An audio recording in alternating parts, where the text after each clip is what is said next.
As I was coming home from Knock, I picked up the Irish Catholic. Two headlines that caught my attention. And the first one was "Religious dismayed as bishops go it alone to promote priestly vocations." Well, it's good to see the bishops of 26 dioceses waking up to the fact that you need to promote vocations.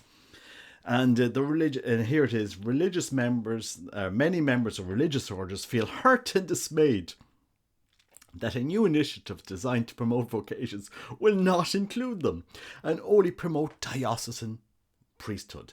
The Irish Catholic has learned. And I'll let you read through it. Religious dismayed as bishops go it alone to promote. And I didn't know about this. This is the association. It's called Missionaries and Religious of Ireland. So I looked up who was the who are they? What do they do? And they're led by Bishop Brendan Coffey of Glenstall and Sister Mary Hanrahan. She's a presentation sister. I mean, I don't understand why this is even a headline. I don't understand why in Catholic Ireland 2023 why this is a headline. The bishops are charged to promote vocations for the diocesan structure. That is their job. That is their priority. I'm surprised that they were even involved in doing this. Religious or congregations, you have a duty to get out there and promote your vocation, to promote your communities. It's amazing to see in Ireland religious communities sitting back. Oh, we're just dying. There's no vocations. There's no vocations. Of course there's vocations. People are looking for something that's greater, for a power greater than themselves. And yet, all too often, and this is a criticism I'm going to level at some religious in Ireland, all too often, many religious in Ireland, you're sitting back and you're just giving in to the world. Oh, I'm dressed down this. It's, we're cool religious here. We're cool. We go to movies. We go around Ireland. We wear our jeans and we're like you guys. And people are looking at them. Yeah, I don't want you as a religious to be like me. I want you to show us something radically different and authentic that the world cannot offer. There was that Carmelite monk that left last year because he was a little bit too traditional. He wants to wear his habit. He was calling people back to fasting. And stuff like this, and the elderly religious in the community said, "Habit? No, we don't wear. We wear the habit when the bishop comes, but like, you want us to wear our Carmelite habit all the time? What are you thinking? This is 2023. Look up Vatican II habit." And yet, the communities and the congregations that are growing are those that have an identity, have a radical identity.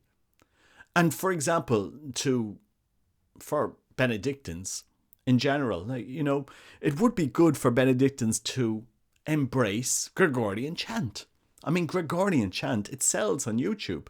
It sells on Spotify. People, oh, I love Gregorian chant. Isn't it amazing? Wouldn't it be amazing if Benedictines chanted the office in Latin?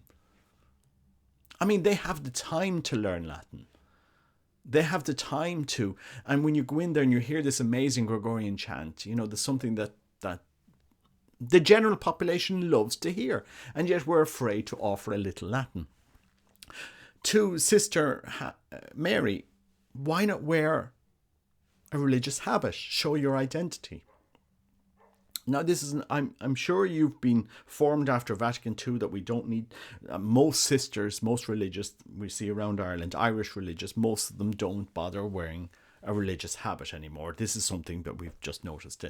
I saw it in the 1980s when the Sisters of Charity, one year the sisters were wearing the habit and then they got modernized and then they stopped wearing the habit. Well, where are the Sisters of Charity in Ireland today? They completely lost their identity. So religious, I would ask that, embrace your identity. Show the world something radically different, something greater than what this world has to offer. And you will have vocations. You will have vocations. I was just looking at the members of this council, this association of leaders and missionaries in Ireland. I don't see the Dominicans on the board. Why do the Dominicans have vocations every single year? Every single year. Because they have slowly and progressively shown their Dominican identity. And this attracts men. They see something, oh, these men are striving for something. They mean something. They have a mission. I mean, and we all see what the Dominicans are doing in Ireland. They're not sitting back, oh, woe on us. We have no vocations. Let's close everything up and just go away. Sure, we can't do it. It's just the world is like this and we can't. No, they're there praying. They're there praying. They're there literally praying. They have an identity. They are challenging Ireland. It's up to religious communities. If you want vocations, embrace your identity. Embrace prayer. Prayer is the greatest proof of God's existence. And in prayer, you will lead others to the ideal that you're looking for. Be radically authentic as religious.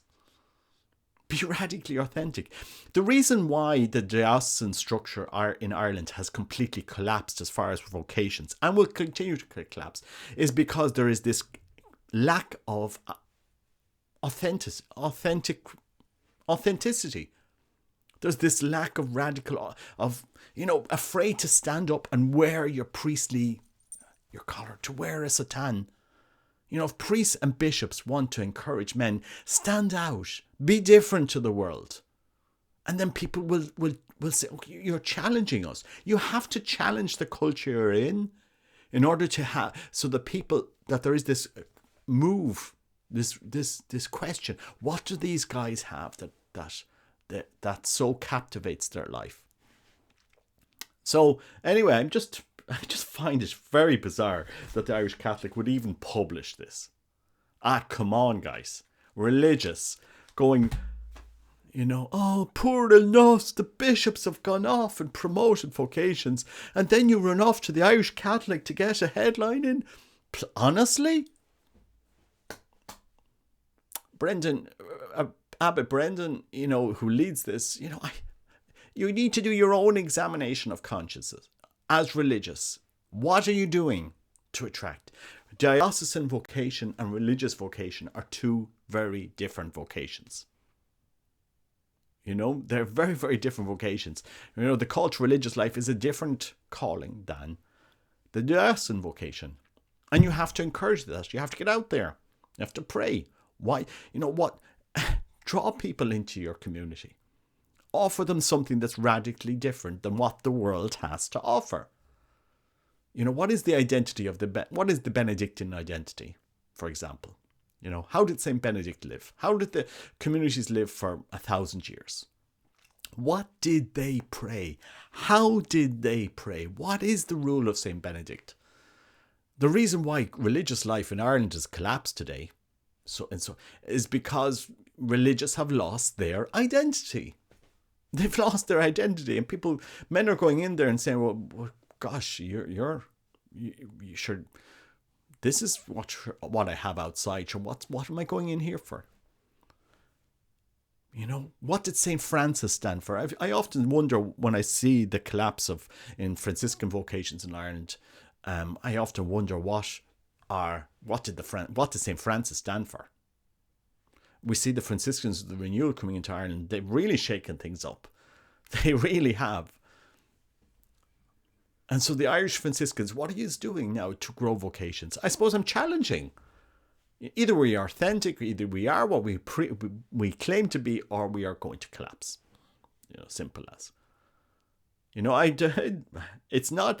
I think it's not up for bishops to solve the religious vocational crisis. You have the ability to solve it. Each of you, your own communities. The Dominicans are not sitting back. Oh, we'll wait for the bishops to give us Dominican vocations. They're not. They're not sitting back. They are preaching. They are living their identity. They are forming groups. They are leading people on pilgrimages, doing YouTube videos and saying the Dominican rite in Latin. Wow. Gosh, maybe there are young people that'd be interested in attending the Dominican rite in Latin. For me, The Dominicans saying their Dominican rite in Latin was the biggest vocational promotion you could have done in Ireland. It was the biggest vocational promotion. And the Dominicans were very balanced. They offered the Novus Ordo. They offered the Dominican Latin Rite. People are saying, oh, this is interesting. They're giving, a complete... They're dressing as Dominicans all the time.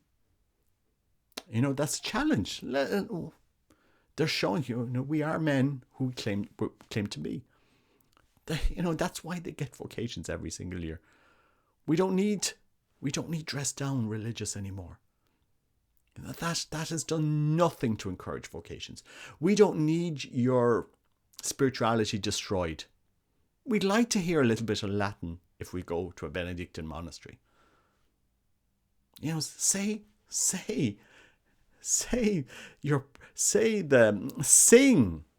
the office, sing the Benedictine office in Latin.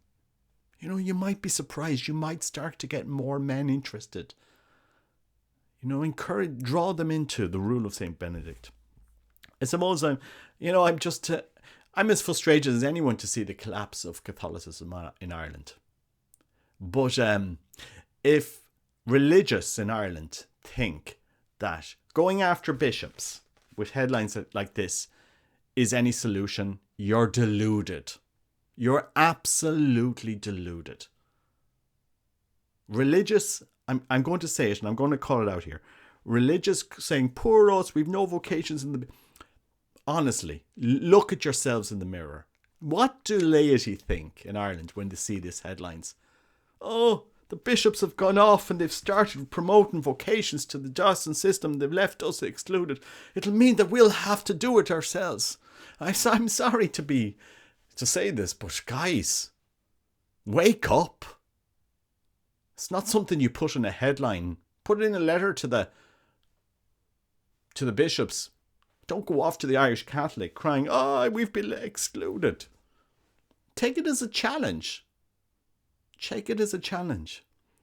There are lots of religious groups and congregations growing in vocations. Christ is still moving. He's still appearing. He's still inspiring. His spirit is still in the church. He is still here. But he's not going to work with lukewarm religious or congregations that are lukewarm, that do not love him, that do not embrace him completely. He's not going to be, why would he? Why would he? He doesn't want religious that are half for him and half in the world. He wants religious that are completely there for him. And the first thing that people are looking for today when they're considering a religious life is a community in prayer. With an identity. I think it's interesting if you go to France and you go to Les Barreaux, and I've been there, and you see the community in Les Barreaux. I mean, it really opens your eyes. I mean, wow, this is simply incredible. Why can't we have that in Ireland? What's stopping us? Anyway, it's a challenge. But I certainly wouldn't be going criticizing the bishops for doing their work. It's honestly religious dismayed as bishops go it alone to promote priestly vocations. The headline could be, religious stand up to promote their own spirituality in communities. Come on, guys. Get your act together. God bless. Take care. Bye-bye.